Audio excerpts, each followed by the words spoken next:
Okay, hello everyone. Thanks for joining us for this MPS webinar. Now, today's session addresses perhaps one of the most common questions that we get from customers. How do I choose the right switching frequency for my design?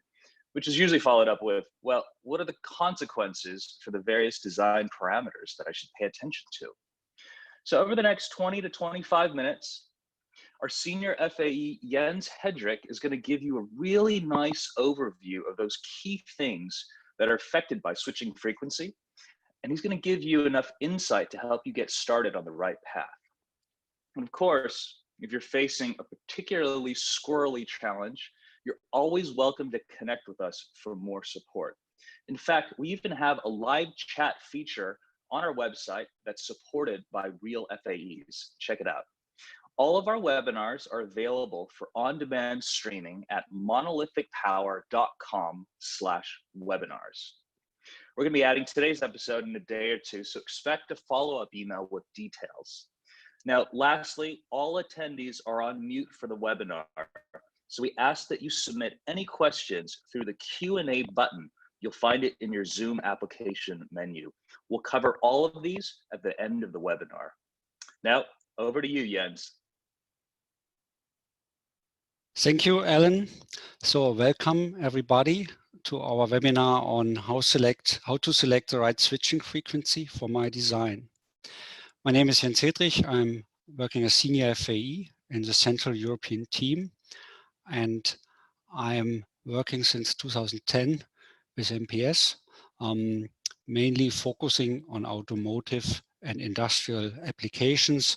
Special topics are AMC and layout improvements. Before that, I was at Linear Technology and Nokia mobile phones. So the motivation for a high switching frequency is to get a smaller size and lower cost solution. But how does switching frequency impact my external components? We have a look at the key design formulas and the components that we get out of this. We also have some duty cycle limitations depending on the switching frequency based on the minimum on-time restriction and minimum off-time restriction of our ICs. We also compare the load step response for different switching frequency and have a close look on efficiency and power loss with different application examples. We also measure the junction temperature of real designs with different switching frequency. And at the end, we compare EMI performance for different solutions with different size inductors and switching frequencies. Here's a design example 5M buck. To the very left, you have the old-fashioned 50 kilohertz key components, clumsy, big, inductor, toroid, huge, low ESR input and output capacitors. A little bit right of it, 150 kilohertz, still old-fashioned solution with a big inductor, toroid SMD, and low ESR OSCON input and output capacitor. With 500 kilohertz, we get a real modern looking design with all ceramic capacitors and a decent size inductor. And with 2 megahertz, of course, we get a very promising, very tiny inductor and small 0805 input and output ceramic capacitors. So switching frequency up, solution size down. This is what we want. Let's have a quick refresher on the buck converter circuit. The high side MOSFET duty cycle in a buck converter is defined by Vout over Vin. With this, we can calculate the on time of the high side switch, which is just duty cycle divided by switching frequency. If we look at the inductor current, we see a triangular waveform that is symmetrically around our output current, our DC load current, and the peak current in the inductor and also in our MOSFETs is DC load current plus half of the inductor ripple current. If we use a 40% ripple target for our inductor, we can calculate the minimum needed inductance value based on Vin, Vout, and T-on. We can also calculate the minimum required input capacitor and the needed ESR of it based on our design constraints and the input ripple target of less than 100 millivolt. For the output capacitor, we can also define the minimum needed capacitance with a related ESR for a target of 10 millivolt. This is what we used in all our calculations.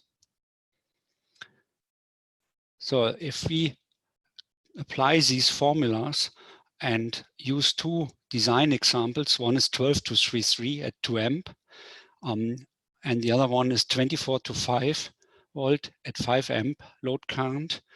We see at 100 kilohertz for 12 to 33 the need of a relatively large 30 microhenry coil, more than around 100 microfarad low ESR output capacitor, and a need for more than 50 microfarad low ESR input capacitance.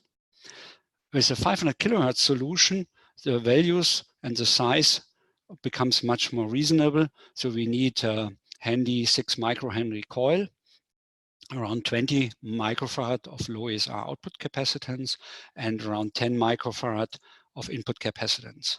Even better, of course, with 1.5 megahertz, with 2 megahertz, and we need a 1.5 microhenry inductor and tiny less than 10 microfarad capacitors.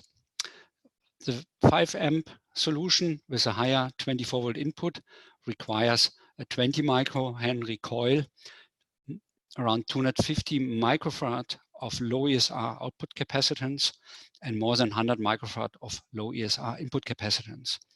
Again, with 500 kilohertz, we see a big improvement in the solution size and the component values.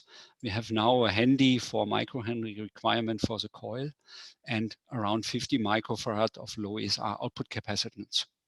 1 megahertz is given a factor of 2 reduction in value size, so even smaller circuit is possible. Here's a picture of some of our inductors for the first example, 12 to 33 at 2 amp. So the 100 kilohertz circuit needs a 7 by 7 millimeter, 5 millimeter thick 30 microhenry coil, which is shown here. And going up in switching frequency and down in size, of course, we have at 500 kilohertz a tiny 2 millimeter thick 4 by 4 millimeter inductor, 6 microhenry and 6.8 microhenry in value. At 2 megahertz, we can further shrink the coil to 2.5 by 2 millimeter and a little bit more than 1 millimeter thick. With 5 amp, the inductor is much bigger, of course, 22 micro. With this current level is a 13 by 13 part with 6 millimeter thickness. And again, if we go to the higher switching frequency, we see a tiny 5 by 5, 3 millimeter thick 4 microhenry inductor. And with 1 megahertz, this is further reduced to 4 by 4 by 2 millimeter. If we examine the shown inductors, we can see that the 33 microhenry coil in 7 by 7 millimeter has a pretty high DCR of 120 milliohms. So the DCR losses in this coil is already 480 milliwatt, which is 7% of our total output power. So this is pretty bad. The higher frequency solutions with the tiny coils are more reasonable. Losses 280 to 220 milliwatt just in the DCR of the coil.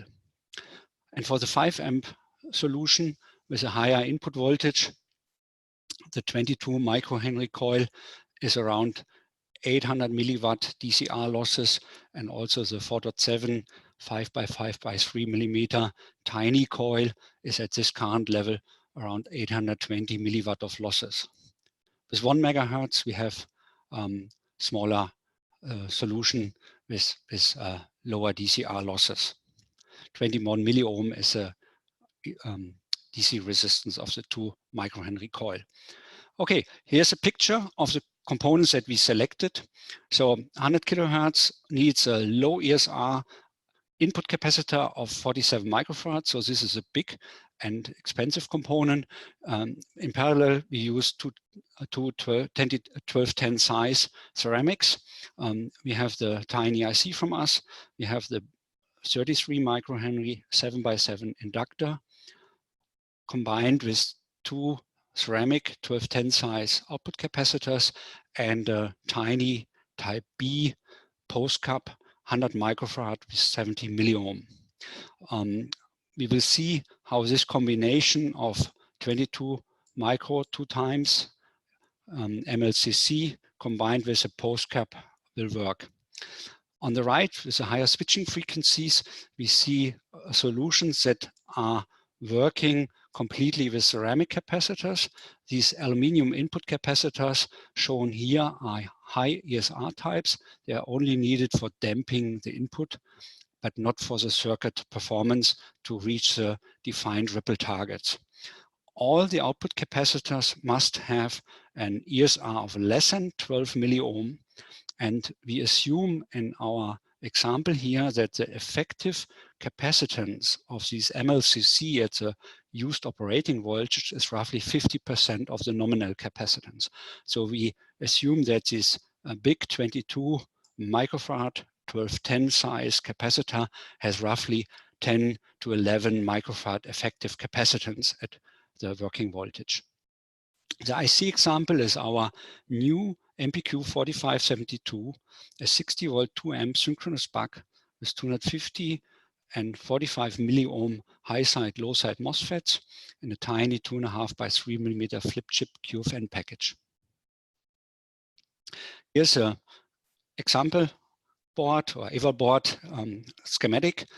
We changed the inductors and capacitors as shown on the slide before. And with this, we measured the real world picture of switch node, inductor ripple current, and the output ripple voltage AC coupled. And we see here in our first example with the 33 microhenry coil and 100 kilohertz and this 70 milliohm 100 microfarad post cup combined with the two ceramics, that the output ripple is not even meeting our target of less than 10 millivolt. It's more than a factor of 2 due to the high ESR of the post cup. Also, we see that the load step response for 1.5 amp step up to 2 amp is resulting in a 160 millivolt dip. This is a little bit too much. So we have to improve the output capacitor and provide 100 microfarad capacitor with much lower ESR. Otherwise, we cannot meet the targets. Now we see that the output ripple is within the 10 millivolt level. And we also see that the load step dip is around 130 millivolt, which is absolutely okay. If we go to the 500 kilohertz circuit with pure ceramic output capacitors, we see that the output ripple is even less than half of our target of 10 millivolt. So very good performance in this aspect. But we also see that the load step response with these tiny capacitors is still within reasonable levels. So if we say 150 millivolt is the maximum we can accept, this is fulfilling this. So it's a good load step response and a nice low output ripple. Going to 2 megahertz with a tiny 0805 10 microfarad capacitors, we see that the output ripple is very nice, very low, around 5 millivolt peak. But we see on the other hand that the load step response is above our 150 millivolt target. So the load step response doesn't automatically scale with increased switching frequency. It scales with C out. So we need to apply for this kind of load step and a target of less than 150 millivolt deviation, more output capacitance. This is eating up a little bit of our size improvement or size benefit of the high switching frequency. Let's have a look on the efficiency curves. 12 to 3.3, 500 kilohertz with a 6.8 microhenry coil is the best one, has the highest efficiency in dark blue, followed by the 100 kilohertz with a high ESR 33 microhenry coil. And lowest is a 2 megahertz solution with a tiny 1.5 microhenry coil, which actually had the lowest DC-R losses, this coil. But the effect of the switching losses is eating up this benefit. If we look closely to the losses, we can say the 1.4 watt for 2 megahertz solution is splitting up into MOSFET R-on losses, which is duty cycle times load current square times high side MOSFET R-on plus low side MOSFET R-on duty cycle minus 1 times load current square. The DCR losses in the coil, 230 milliwatt, and roughly 150 milliwatt AC losses in the coil. And the remaining 500 milliwatt are transition losses in the IC and IC supply losses. If you go to with the same circuitries to 24-volt input, we see a little bit different picture. I added actually another measurement with a lower DCR 33 microhenry coil to have a more apple-to-apple comparison between 100 kilohertz and 500 kilohertz. And here we see now that 100 kilohertz with a better but much bigger coil has the highest efficiency due to the higher Vin. We have lower switching losses, but the 500 kilohertz circuitry with a tiny 6.8 microhenry coil is still showing pretty good performance. And the high frequency circuitry is now at 1.5 megahertz due to frequency foldback and the 4572 with a 24-volt input voltage. It's remarkable that between highest efficiency and lowest efficiency solution, we see 1 watt of power dissipation difference. 1 watt is a lot, and this is something we have to handle. Here's a picture of the new larger inductor and also the larger capacitor versus the original shown ones, but they did not really fulfill the performance that we defined. One thing that is always important is what does it mean for our die temperature, for our system? There's actually a way to measure the actual die temperature in our application, and you can do it by utilizing silicon diode, a substrate diode of the chip. A very good example is a power good pin open drain output with an external pull-up resistor. This is removed, and then we can negative bias this diode with a resistor and a negative voltage. Ideally, you use a 9-volt battery to bias it. And here at the power good pin have now the negative voltage level of the silicon diode. And this has a pretty linear temperature characteristic. So we can use the board, which is powered but no load, and use it with 25 degrees C ambient and another reference temperature, for example, 100 degrees C. Read the diode voltage at both points, and then we can calculate out of these temperature difference and the voltage difference the TC for this IC.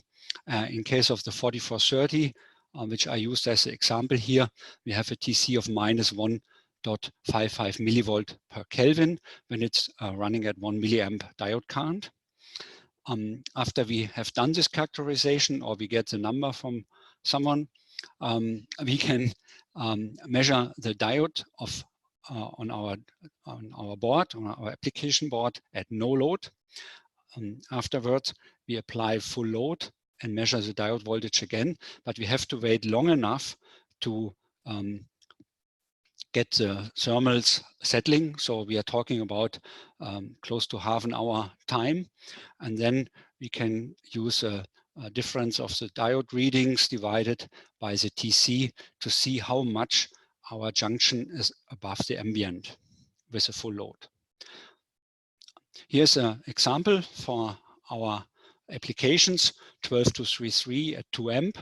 The 500 kilohertz circuit with the 6.8 microhenry was 14 degrees C above ambient, and with 2 megahertz and the smaller coil, the circuit is 31 degree above ambient. So we see the step from 500 kilohertz to 2 megahertz, we have to pay 17 degree temperature rise in the silicon. At 24 volt input with 500 kilohertz and 2 megahertz, again, we see an even larger temperature increase by 37 degrees C. So the price we have to pay for the small size solution is a much higher junction temperature. All these tests are done with the inductor lifted up, so we can measure the inductor current, but we have no influence from the heat in the inductor to the junction temperature. Let's look at the duty cycle limitations. T on min is the shortest off-on-off sequence for the high side FET. It means we have to charge up the gate, sense the current in a peak mode IC, and then discharge the gate again. So for a given Vout and T on min, we can calculate the maximum input voltage at full switching frequency. So the higher the switching frequency, the lower the maximum Vin for the fixed frequency operation. Other way around, if we have a given Vout, a given Vin max, and our T on min, we can calculate the maximum possible switching frequency. Example, T on min 100 nanoseconds, Vout 3.3, Vin max 36 volt. We see that we need at least, we cannot be higher than 920 kilohertz. In real world, this is a little bit relaxed because the effective duty cycle is a theoretical duty cycle divided by the efficiency. So for a given switching frequency and Vn Vout ratio, the T on is always a little bit longer than the calculated one, or other way around. It means for the example we had before, the maximum possible switching frequency is a little bit higher, is 200 kilohertz higher. What is the impact of T off min? So T off min is the shortest off-on-off sequence for the low side FET, but more important, it's also the time that is needed to recharge the bootstrap capacitor for the high side floating N-channel MOSFET. So for a given Vout and T off min, we can calculate the minimum input at full frequency, or we can, for a given Vout, Vin min and T off min, the maximum possible switching frequency. So for 100 nanoseconds T off min, 3.3 output, and a minimum required input voltage of 3.8 volt, the maximum possible switching frequency is 1.3 megahertz. Most modern ICs have a frequency foldback, so they stretch the frequency with falling Vin down to a real low drop mode. One alternative solution to get a smaller size circuit is to increase the inductor ripple current to more than 40%, like 50 or 60%. We have here an example, 500 kilohertz, 24 to 5 volt circuitry using a 4.7 microhenry and a tiny 2.2 microhenry coil. So 4 by 4 by 2 millimeter versus 5 by 5 by 3 millimeter. We see that in the lower load range, the efficiency of the smaller coil is significantly lower due to the higher losses in the inductor. But at high current, we can see that due to the lower DCR, even this tiny solution is a slightly little bit better. With modern low ESR capacitors, also the output ripple is reasonable, driving this big inductor ripple current. What is the impact on EMC? We used the MPQ 4430 test circuit.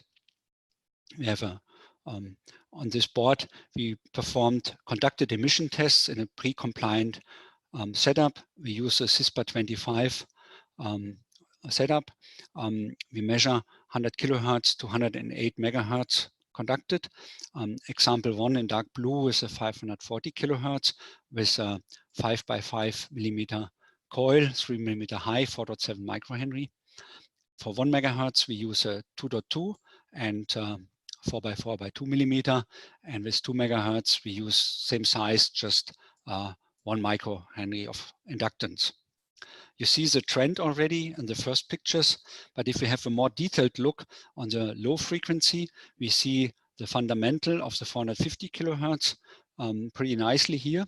But interesting is already that the first harmonic of the 540 kilohertz is almost as high as the fundamental of the 1 megahertz. And at 2 megahertz, we have high fundamental, and also we see that the harmonics of the 2 megahertz circuit are pretty high, and they are even increasing.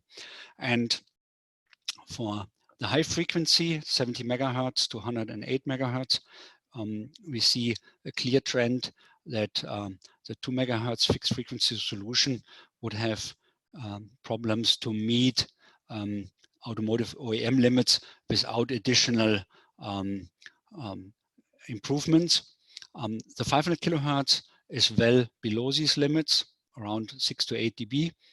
And so we can see for fixed frequency a trend that increasing the switching frequency has a big negative impact of high frequency levels in the conducted emission test, and similar things you see on the conducted emission, on the radiated emission tests, because they are related. Also, we know from a lot of tests that these peaks in the FM band here in the conducted emission tests are E-field radiation. We have another example using a part with spread spectrum frequency modulation. It's the MPQ 4313. It's a 3 amp 45 volt synchronous buck. And I reduce the EMC input filter to get a smaller and cheaper solution. So we use a tiny 0805 or 2.5 by 2 millimeter 4.7 microhenry input coil, and a tiny 0805 ceramic capacitors combined with 2 small high frequency capacitors. On the low frequency range, you see with the spread spectrum, not one needle for the frequency, you see the mountain with a spread energy. And we can see that even with this tiny filter component, we could meet the OEM limits of CIS by 25 with 440 kilohertz. With 1 megahertz, we need a little bit more filtering around 1 megahertz, and the 2 megahertz solution is looking very nice in the low frequency range. All the noise is spread and above the critical bands. But in the high frequency range, we see again that 2 megahertz solution, even with spread spectrum, is significantly higher noise than the 1 megahertz and 440 kilohertz. Actually, in this test, we use scaled coils, so from larger 6 by 6 to 5 by 5 and 4 by 4 millimeter coil.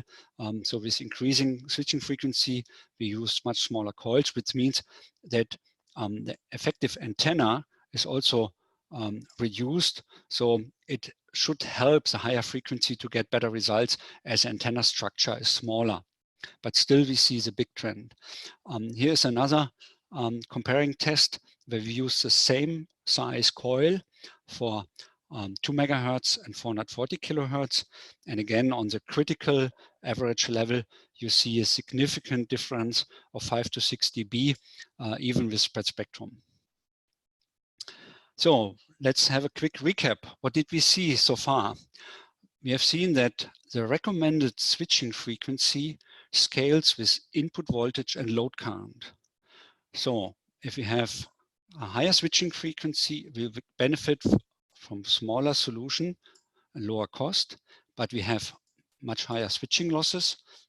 We have higher noise in the higher frequency bands in the EMC testing. The load step is actually more or less the same for different frequency, slightly improved with higher switching frequency, and we have to manage the thermals. And one thing we should not forget is at higher ambient, these curves will move towards lower switching frequency to handle the thermals in our system. So thank you. We will start now with question and answer. And thank you for your attention so far. Thank you so much, Jens. Now, folks, if you have any questions, please go ahead and submit those. You'll find a Q&A button inside of your Zoom application. Send those in and we'll go ahead and answer any questions. We'll wait just a minute or two to see if any come through.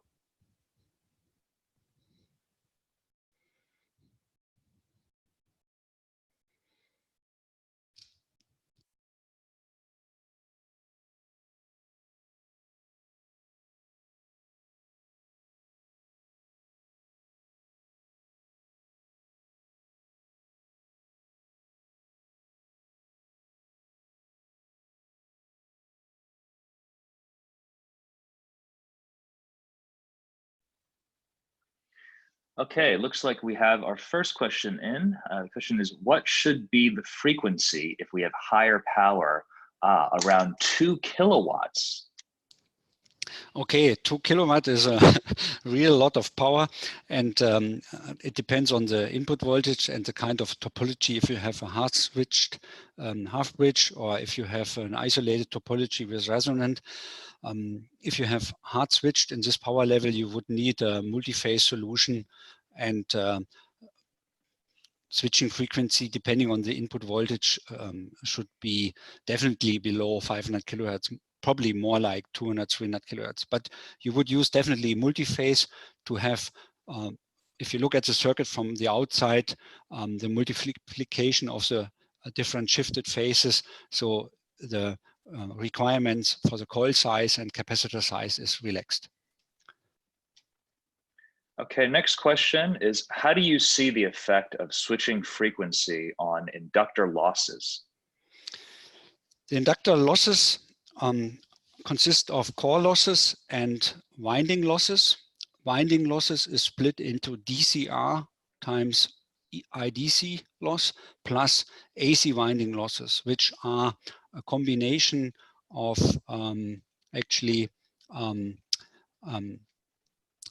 proximity effect losses and skin effect. I hope you can see this slide here where we have the actual winding of a 10 microhenry coil that is measured, the real of it over frequency. And you can see at low frequency, we have roughly 10 milliohm effective resistance in this winding. But at 100 kilohertz, for the winding where you have skin and proximity effect, you see already a factor of 3. And at 1 megahertz, you have a factor of 20 increase in impedance.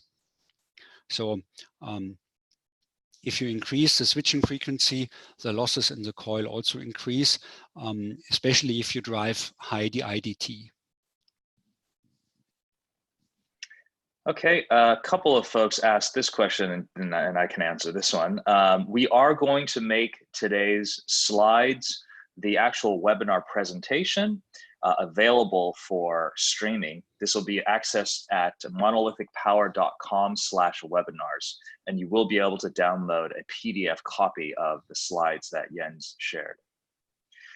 Next question, Jens, is, do simulations of die temperature track your measured diode temperature rise? I'm not sure what's mentioned with simulations of die temperature.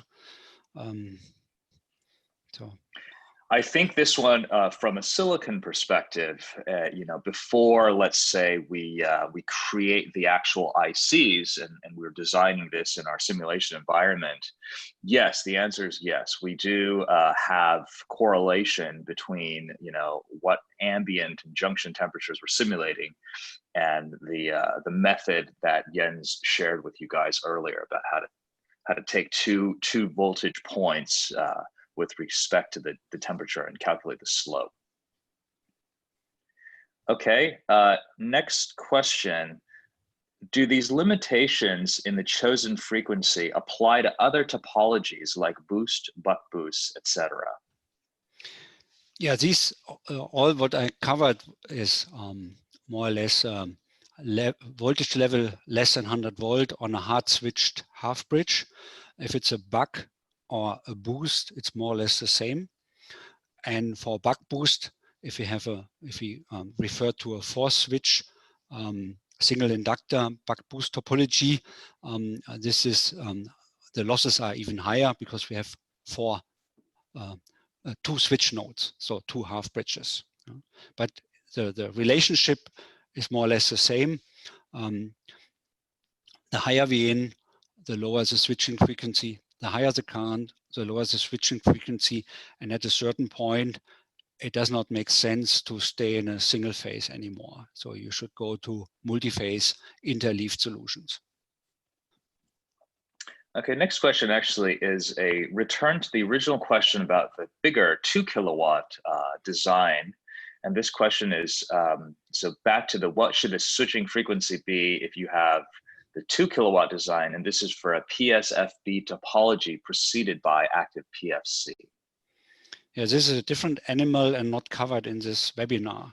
So we are mainly focusing on, as I said, less than 100 volt, lower power, hard switched half bridges, a buck converter or boost converter or buck boost converter. For other circuitry, you can probably use resonance circuits, zero voltage switching. With this, you can do even high switching voltages, but it's a resonance switching. Yes, an entirely different animal. And I think that that would perhaps be a great idea for a future webinar. So thanks for asking that, and we'll definitely consider it. Next question, please. Can you say something about stability versus switching frequency? Stability versus switching frequency. If you are referring to the control loop, this is in most cases strongly depending on the output capacitor and the compensation. If you have a monolithic IC with everything inside, you have limited access to influence the compensation of the control loop. You can do little things. I think we covered it already in some other webinar with a feed-forward capacitor. You can play with impedance, with a loop gain. But one very strong contributor is the output capacitance. The inductor value, it actually doesn't play a big role in the control loop, but the output capacitor. So I would say the approach is define your load step requirement. Based on this, you have to select decent output capacitance, and with this you can check your control loop. So smaller output capacitor means usually higher FT, but higher switching frequency doesn't mean automatically you get a higher transient frequency in your control loop, because this is limited by your output capacitance anyhow. I hope this helps. Thank you, Jens. Next question. I've seen some recommendations about avoiding ground planes below the inductor. Any comment? Yeah, I tried to answer this a year ago. You can download the webinar on our website. I recommend to place copper directly under the inductor. And I haven't heard any strong argument against this.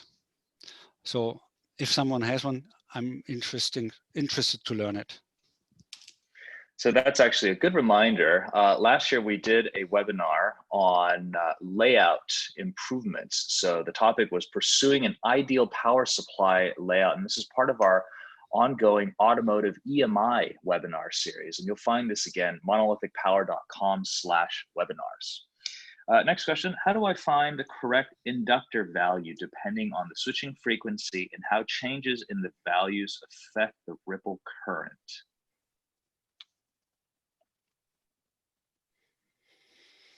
Yeah, so this is what I try to explain with the formulas at the beginning. There is a rule of thumb that you use 40% inductor ripple current versus your average current.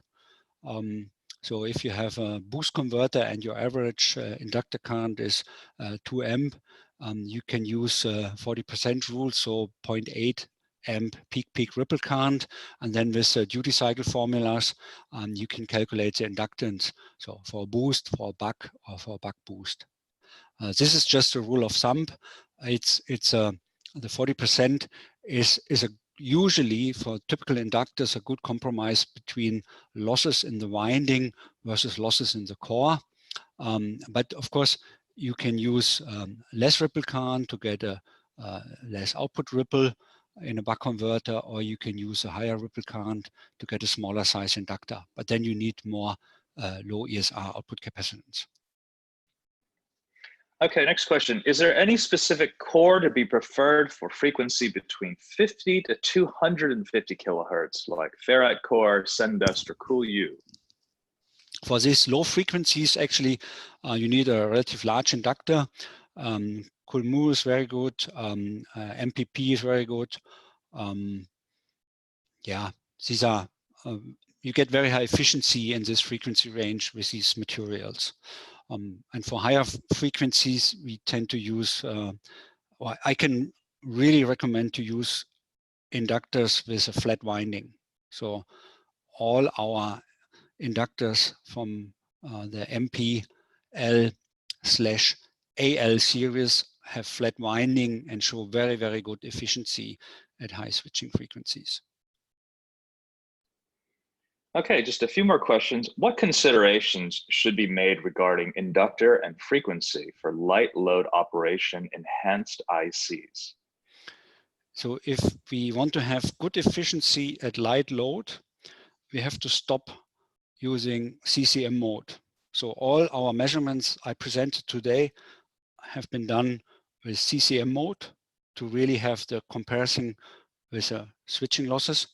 But for high efficiency at light load, you need a strategy to optimize your losses versus your output power, which means you use whatever kind of pulse frequency modulation. We have a method that we refer to as AAM mode. So it's all same direction. If the load decreases, also switching frequency has to decrease.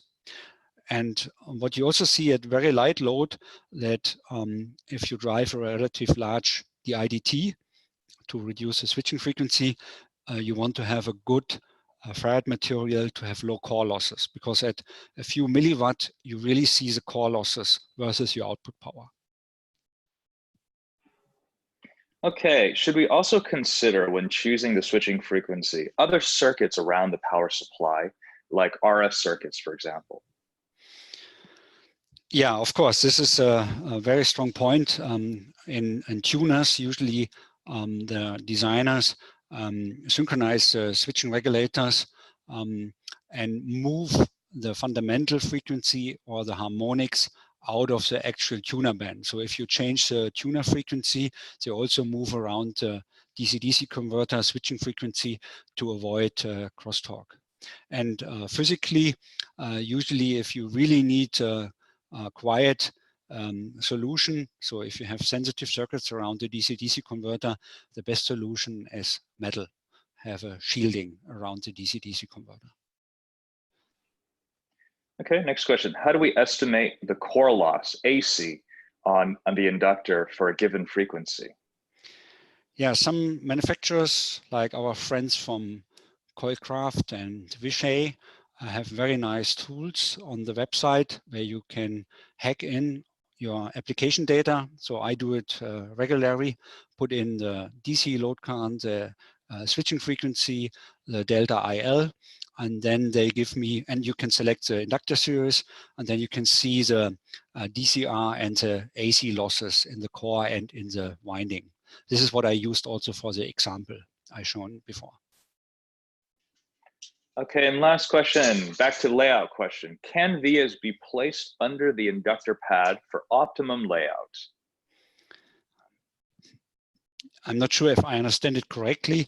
If this is referring to having pads in the pad of the inductor vias for routing,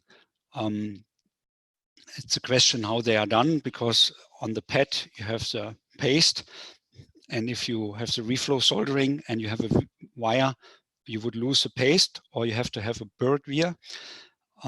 If this question is referring to a different signal than the inductor switch or output, it's a clear no.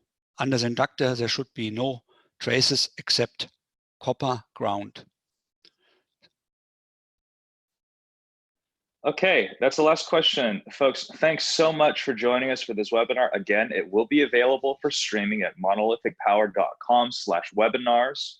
Expect an email in the next day or two where you can find a direct link. And Jens, thank you so much for this great webinar. And we're going to be rebroadcasting this again live for the European and Asian time zones, I think in 12 hours or so. So thanks very much, folks, and we'll see you next time.